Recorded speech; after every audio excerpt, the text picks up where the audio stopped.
Hey, what's up guys? So hari ni kita nak buat ayam pop. Yang mana masih buat ayam sos plum tu, you already behind schedule ni. Kena cepat, kena keep up sebab syllabus kita banyak tau ni. Okay? So ayam tu korang masukkan 4 batang serai yang dah diketuk, halia sebesar ibu jari dengan 5 ulas bawang putih yang diketuk juga. And then ni ada orang jual tepi jalan ataupun dekat bazar lah, air kelapa. Korang gunakan 3 cawan saja. Isi dia tak nak air dia saja.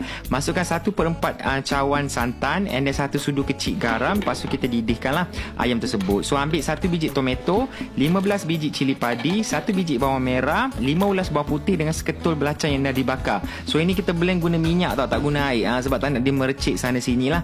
Lepas tu masukkan 2 helai daun limau purut yang dah dipotong. Bila dah kering baru korang masukkan air and tambahkan dalam 2-3 sudu santan. Okay, bila colour dah cantik, dah elok macam ni, baru korang masukkan seasoning lah, garam, gula sebut perasa secukupnya. Sambung tumis lagi sampai dia pecah minyak dan berkilat macam ni. Okay, untuk ayam tadi korang kena terbalik-balikkan dia selalu tau, kalau tak pecah santan nanti.